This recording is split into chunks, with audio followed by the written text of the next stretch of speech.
Hello বন্ধুরা, আমি চলে এসেছি প্লাম্বার বাপি প্লাম্বার রিলেটিভ ভিডিও নিয়ে। তোমরা সবাই কেমন আছো? আশা করি ভালো আছো, সুস্থ আছো। আজ দেখাবো আমরা সাধারণত একটা বাথরুম বানাতে গেলে কোন কোন জিনিসগুলো ভুল করে থাকি। দেখুন বন্ধুরা, ভিডিওটা স্কিপ করলে কিছুই বুঝতে পারবেন না। আমি যা সেটাই আপনারা শুনবেন, আর মেজারমেন্টটা আমি মুখে আপনাদের ভয়েসের মাধ্যমে বলবো, সেগুলো আপনারা বুঝে নেবেন। আর আপনারাও ঠিক আপনাদের কোনো মিস্ত্রি যদি এইভাবে কাজ করান, আপনারা অবশ্যই প্লাম্বারকে ডেকে নিয়ে প্লাম্বারের কাছে পরামর্শ নিয়ে কাজটা করবেন, সেই কাজটা সঠিক হবে। দেখুন, আমরা সাধারণত কোন কোন জিনিসগুলো করে থাকি। আমরা যখন এখন ট্যাঙ্কির উপরে যখন পায়খানা বাথরুম বানাতে যাই, তখন দেখা যায় কি আমাদের ঢালাই দেওয়ার জন্য ঢালাইটা আমরা যখন কাটতে পারি না, প্যান বসাতে গেলে প্যানের হাইটটা অনেকটা বেড়ে যায়, 18 ইঞ্চি হাইট হয়ে যায়, কিংবা সাইডে একটা ধাপ করতে হয়। তার জন্য কী হয়, আমাদের বাথরুমের শোটা নষ্ট হয়ে যায়, কিংবা বাথরুমের জায়গা কমে যায়, বাথরুমটা দেখতেও বাজে লাগে যদি একটা এক্সট্রা ধাপ হয়ে যায়। আবার দেখা যাচ্ছে আমরা বাথরুমের ড্রেন লাইনটা অনেক সময় ভুল করে থাকি। আর বাথরুমের সবথেকে মেজারমেন্ট আসে আপনার বন্ধুরা, অনেকে দিক মেনটেন করে। দিক মেনটেন করতে গেলে আমাকে কি করতে হবে? দেখুন, আমাদের দক্ষিণ সাইডে বাথরুমের লম্বা রাখতে হবে, কিংবা উত্তর সাইডে বাথরুমের লম্বা রাখতে হবে। পশ্চিম সাইডে বাথরুমের লম্বা রাখবেন না, আর পূর্ব দিকে বাথরুমের লম্বা রাখবেন না। আমার শুধু এই সাইড জন্য বাথরুমের লম্বা রাখবেন, যেগুলো আমি বলেছি। এতে থাকলে আপনার বাথরুমের দিক, প্যান কোমোটের মেজারমেন্টটাও সঠিক হবে, আর আপনার দিকটাও মেনটেনেন্স থাকবে। বাথরুমে সবসময় লম্বা চওড়া দক্ষিণ কিংবা উত্তর দিকে রাখতে হবে। আর দেখুন, আমরা যখন একটা প্যান কোমোড বসাতে যাই, তখন কি হয়, বাথরুমের হাইটটা অনেক বেড়ে যায়। তাই যে কারণে আমি ঢালাইয়ের সময় দেখুন এখানে একটা বাথরুমের ড্রেন লাইনের পিটি রাপ বসিয়ে দিয়েছি। কীভাবে বসিয়ে? পুরো ঢালাই লেভেল রেখে দিয়েছি। ঢালাই থেকে সামান্য উঁচু হয়ে থাকলেও অসুবিধা নেই, ওটা যখন টাইলস বসবে সেটাই মেকআপ হয়ে যাবে। ঠিক এইভাবেই করছি। রাজমিস্ত্রি ভাইরা কাজ করছে এখানে, ওদেরকে আমি বলে দিচ্ছি কীভাবে করতে হয়। আর আমার এটা হচ্ছে কাঠ, যেটা কাঠ মারা রয়েছে, এটা হচ্ছে দেয়ালের আউটসাইড, আর ওপাশে আমার 5 ইঞ্চি দেয়াল উঠবে। আমার সবসময় আগে পাটির বাড়ি গিয়ে জিজ্ঞাসা করতে হবে দেয়ালটা 5 ইঞ্চি না 10 ইঞ্চি। আমার 5 ইঞ্চি উঠবে, যার কারণে ওই যে টিরাপের যে গোল সাইডটা আছে না, ওখান থেকে আমি 1.5 ইঞ্চি ক্লিয়ার রেখে দিয়েছি। আর এপাশে আমার প্যান ওইদিকে যাচ্ছে 3 ফুট যাবে, তার জন্য আমি 36 ইঞ্চি রেখে দিয়েছি। 37 ইঞ্চি, ভুল বললাম, 37 ইঞ্চি রেখে দিয়েছি।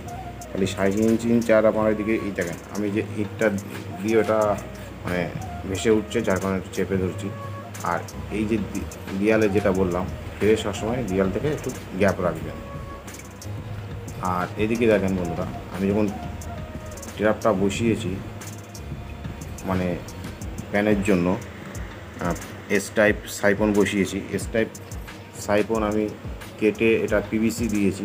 অনেকটা আপনার হচ্ছে কি বলবো বন্ধুরা, মানে ট্যাঙ্কির মধ্যে ঝুলে আছে, যার কারণে প্যানের হাইটটা কমে আসবে।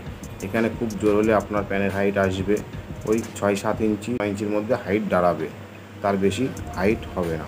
তাহলে আমার প্যানের হাইটটা কমে গেল, এক্সট্রা কোনো ধাপ করা লাগলো না। তাহলে আমার বাথরুমটা সঠিকভাবে হচ্ছে। ঠিক বন্ধুরা, আপনারাও ঠিক এইভাবেই করবেন। এটা আমাদের হচ্ছে ট্যাঙ্কির আউটসাইড, মানে ট্যাঙ্কির ঢাকনা। আর এই বাথরুমটা আমার ঠিক এইভাবেই লম্বা।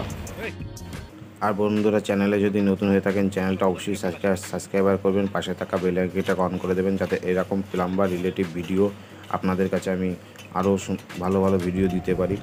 সবাই পাশে থাকবেন, সাপোর্ট করবেন।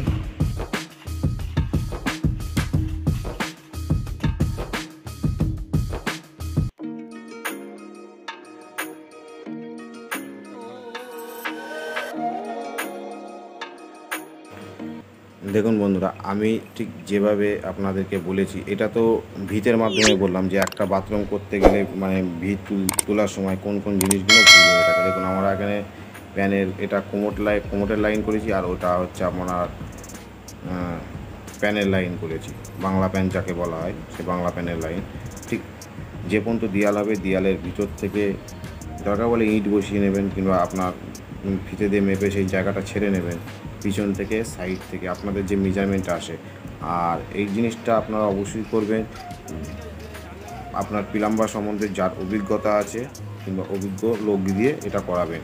রাজমিস্ত্রির উপরে যদি রাজমিস্ত্রি লোকের ভাইদের জানা থাকে অবশ্যই তাদের উপর দায়িত্ব ছেড়ে দেবেন। যদি জানা না থাকে জিজ্ঞাসা করে নেবেন, কখনোই দায়িত্ব ছাড়বেন না, তাহলে আপনার যে ঢালাইয়ের সময় জিনিসটাই ভুল হয়ে থাকবে।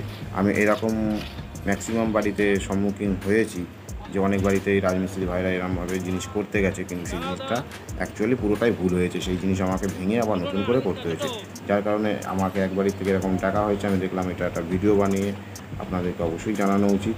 ঠিক এইভাবেই আপনারা কাজগুলো করবেন, তাতে আপনাদের জিনিসটা সঠিক হবে।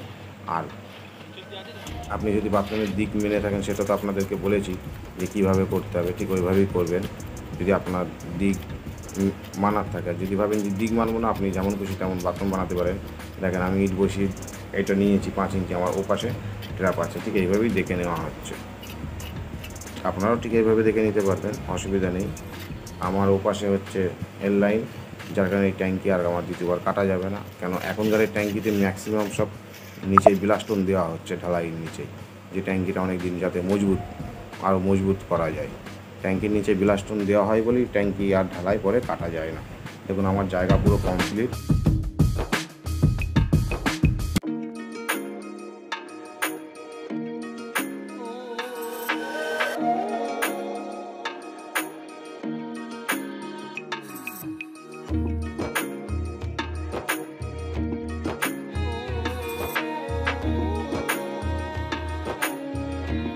যেগুলো আপনাদেরকে বলবো।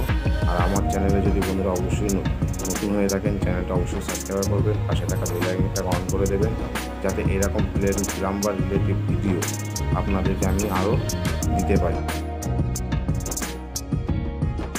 বন্ধুরা ভিডিওটা কেমন হলো অবশ্যই কমেন্টে জানাবেন। সবাই ভালো থাকবেন, সুস্থ থাকবেন, আবার দেখা হবে নতুন একটা ভিডিও।